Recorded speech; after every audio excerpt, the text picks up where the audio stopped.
ഏറ്റവും മികച്ച നഗരം എന്ന് സംസ്കൃത കവി കാളിദാസർ വിശേഷിപ്പിച്ച നഗരം. ചെന്നൈയിൽ നിന്ന് ഏകദേശം 72 കിലോമീറ്റർ മാറി 1000 തൂണുകളുള്ള ഹാളുകൾ, കൂറ്റൻ ക്ഷേത്രഗോപുരങ്ങൾ, പട്ടുസാരികൾ എന്നിവയാൽ ലോകപ്രസിദ്ധമായ മനോഹരമായ കാമാക്ഷിയമ്മൻ, ഏകാംബരേശ്വർ, വരദരാജ പെരുമാൾ എന്നിവ വാണരിടുന്ന ക്ഷേത്രനഗരം, പട്ടുനഗരം. തമിഴ്നാടിൻ്റെ ആത്മീയ തലസ്ഥാനം കാഞ്ചീപുരം അഥവാ കാഞ്ചീവരം.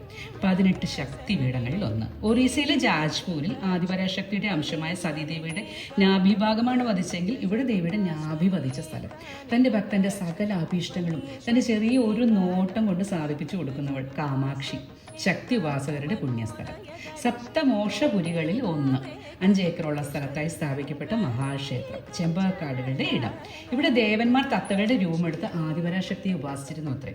ദേവന്മാർക്ക് തൻ്റെ ആദ്യ ദർശനം കൊടുത്ത ശേഷം ദേവി സൂക്ഷ്മ രൂപം കൊണ്ട് ശ്രീചക്രത്തിൽ ലയിച്ചു ചേർന്നു. കരിനീല കണ്ണുകളോടുകൂടി കയ്യിൽ പൂച്ചെണ്ടിന് സമീപം തത്തയോടുകൂടിയ സുന്ദര രൂപമായ ലളിതാ പരമേശ്വരി. ക്ഷേത്രത്തിൻ്റെ ഒരു വശത്ത് കാലഭൈരവൻ, മറുവശത്ത് മഹിഷാസുരമർദിനി. നിങ്ങൾ കുടികൊള്ളുന്ന ഈശ്വരാംശമായ ശക്തിയെ തിരിച്ചറിയണമെങ്കിൽ ലൗകിക ബന്ധനത്തിൽ നിന്ന് മോചിതരായി ആത്മജ്ഞാനത്തിലൂടെ ഈ സുന്ദരമായ ഭൂമിയിൽ സ്വർഗതുല്യമായ ജീവിതം നയിക്കണമെങ്കിൽ വരാം കാഞ്ചീപുരത്തെ കാമാക്ഷിയമ്മൻ കോവിലിലേക്ക്.